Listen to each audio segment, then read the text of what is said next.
Meet Eddie Morra. At first glance, you'd assume he's just a homeless guy wandering the streets.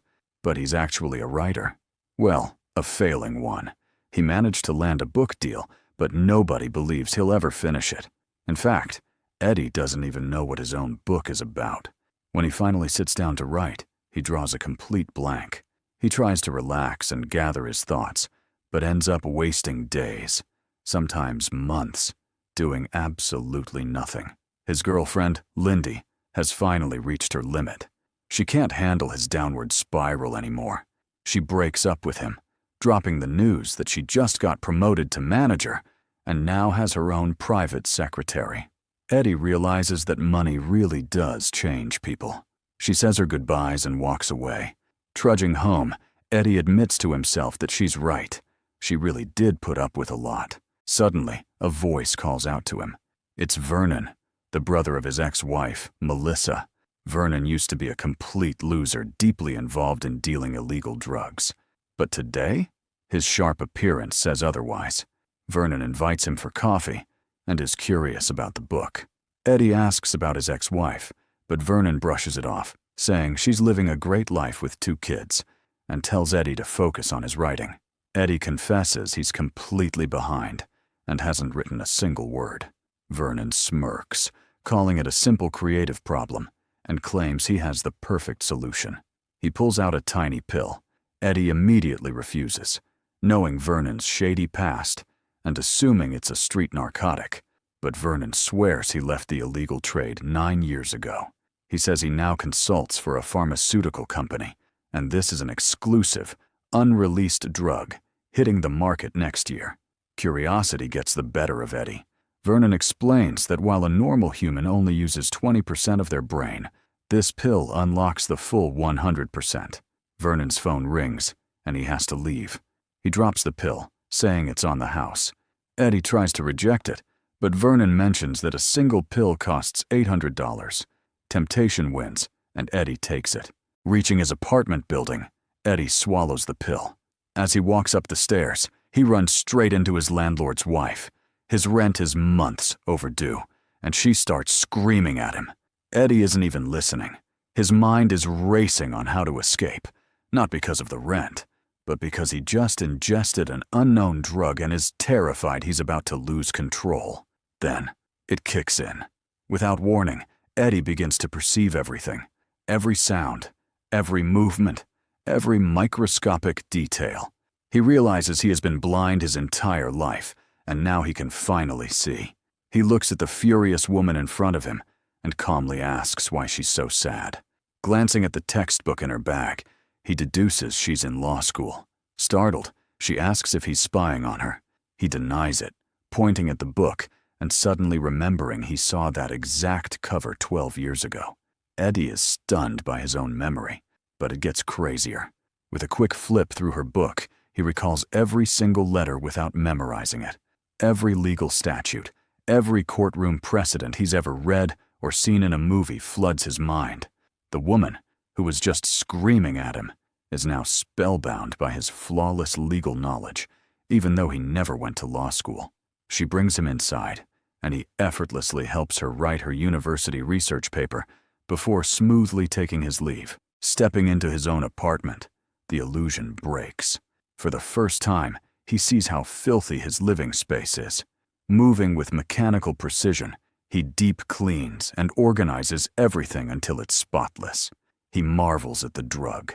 He isn't high or dizzy. His mind is just terrifyingly clear and organized. He remembers his book.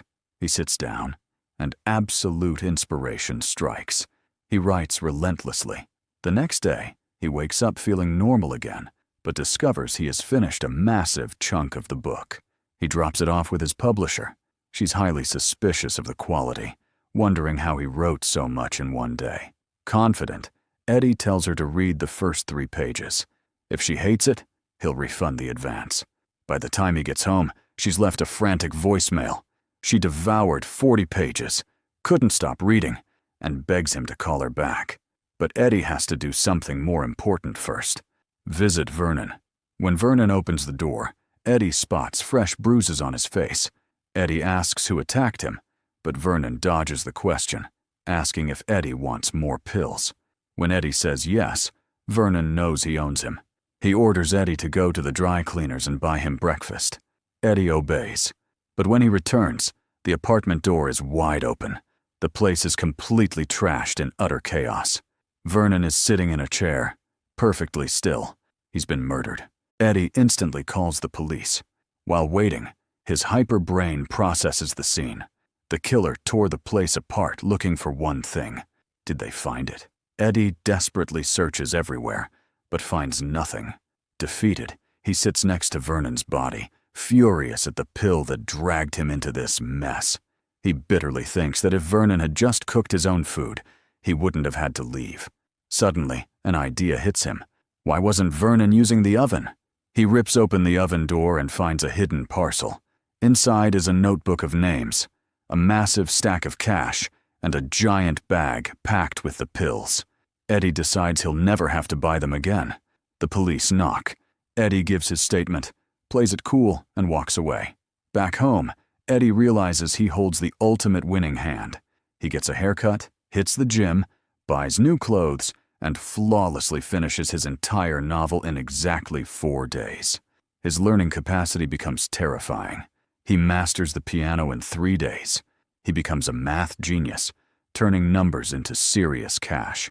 Every morning, he listens to language tapes while jogging, becoming fluent by sunset. This lets him approach any woman, in any language, and charm his way into relationships.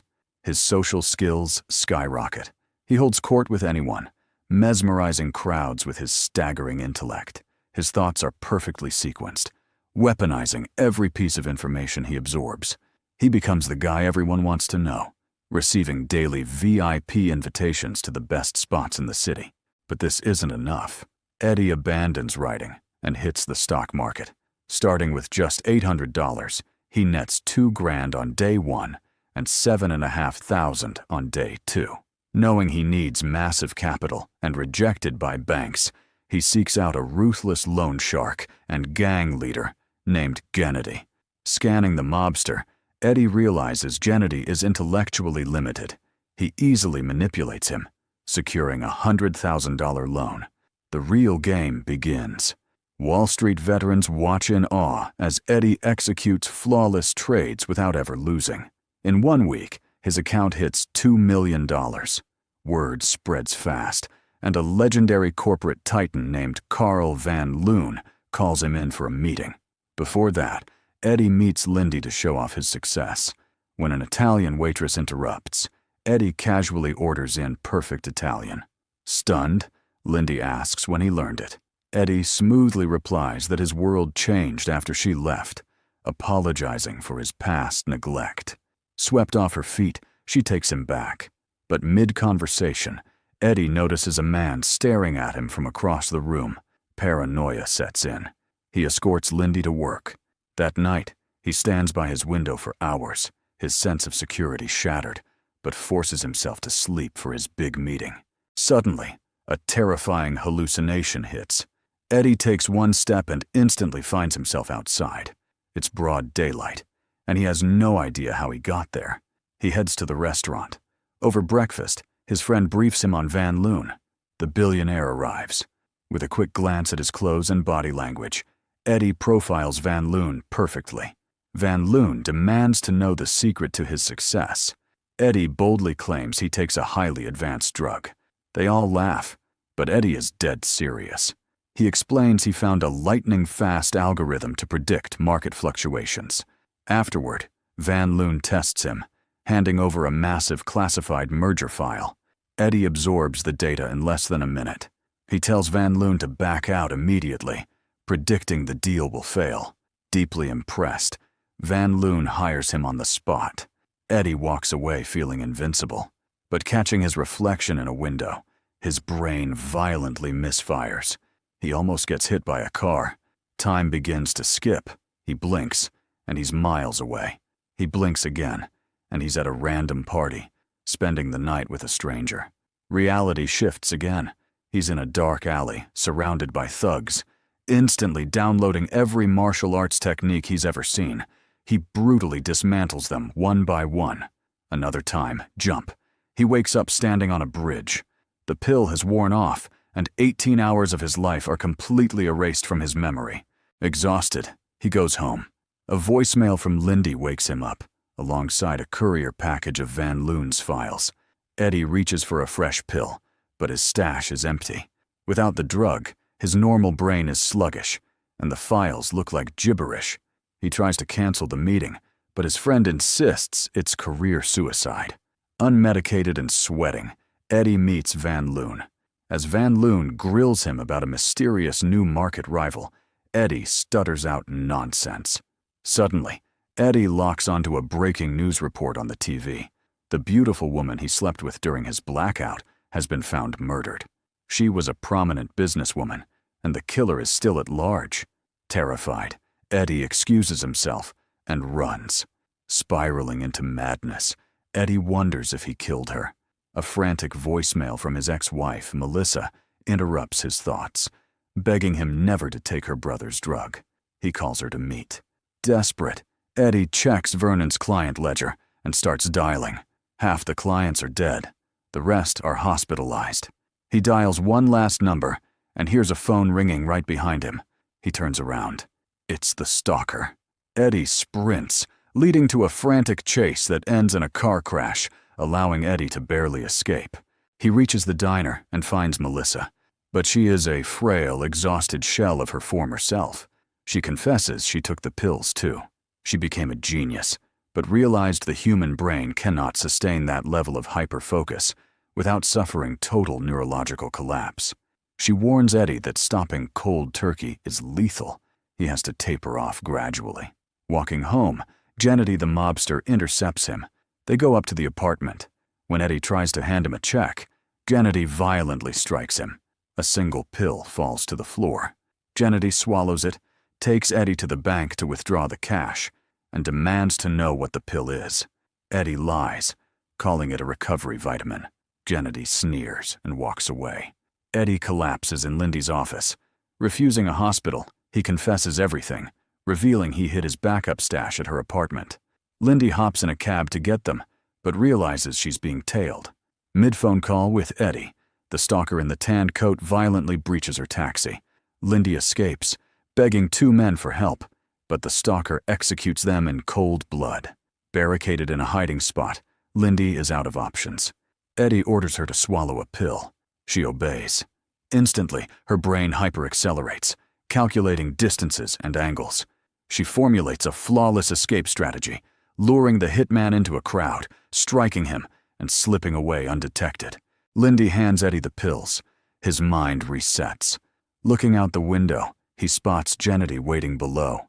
Eddie goes down, and Gennady drops the act, threatening to kill Eddie unless he becomes his personal supplier. Outmatched, Eddie buys time by handing over a few pills. Eddie immediately hires elite bodyguards and gets back to work. Eddie becomes the director of the city's top corporate firm. He cracks the survival code: strict eating, perfectly regulated doses, and zero alcohol stops the blackouts entirely. He buys bespoke suits with hidden, undetectable pockets for his pills. Unwilling to rely on a finite stash, he drops $2 million on a top-tier chemist, demanding a reverse-engineered formula in exactly 6 months. Returning home, Eddie finds his apartment completely ransacked. Someone was hunting for the stash. Eddie immediately buys a high-end, impenetrable fortress of an apartment with steel doors and cameras. But the pressure mounts. A detective arrests Eddie mid-meeting. Witnesses placed him at the murdered woman's crime scene. Eddie hires a cutthroat lawyer, handing over his custom suit jacket before entering the police lineup. He beats the lineup and walks free. Days later, Gennady ambushes Eddie, demanding 20 pills by next week. Eddie mocks him, knowing he only needs to survive until tomorrow, when he signs the biggest mega-merger in history. The next morning, the opposing CEO never shows.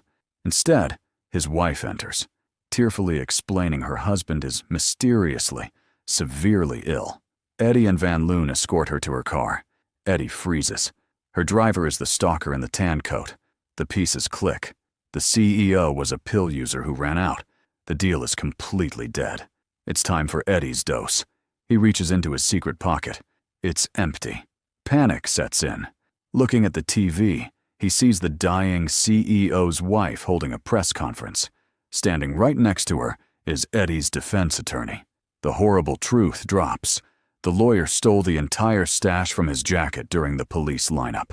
Suddenly, an alarm blares. Gennady and his armed hitmen are cutting through Eddie's steel apartment doors. If they get in, he will be tortured to death. Searching for a miracle, Eddie remembers his old pill container. He trips, and the final hidden pill rolls away just as the steel doors crash open. Gennady's crew storms in. As Gennady pulls out his knives for the kill, Eddie grabs a blade and stabs the mobster directly in the heart. Eddie collapses, utterly exhausted, but he realizes Gennady just took a pill. The drug is currently in his veins. To survive, Eddie forces himself down and drinks the dead mobster's blood. His hyperintelligence violently reboots.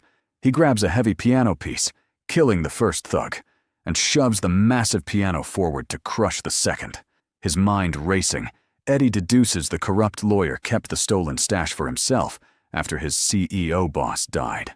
Eddie manipulates the deceased CEO's assistant with the truth. Enraged, the assistant murders the lawyer, bringing the stolen stash right back to Eddie. 6 months flash forward. Eddie is now a polished, unstoppable candidate for the New York State Senate. Carl Van Loon walks into his office, revealing he bought the pharmaceutical company. He offers Eddie an unlimited, lifetime supply of pills in exchange for turning Eddie into his political puppet. Eddie escorts Van Loon to his car and flatly rejects him. Van Loon furiously threatens to cut off his supply, but Eddie demonstrates absolute power. Pointing at the street, he rapidly predicts a chain reaction of microscopic events, warning Van Loon that a speeding truck won't be able to stop for a cab. Staring right through the billionaire, Eddie delivers the final blow. What you don't know is that at this exact moment, there is someone pointing a gun right at you. Trust me, you are no match for me, and it is in your best interest that I do not work with you. Utterly defeated, Van Loon retreats. Eddie turns, walking confidently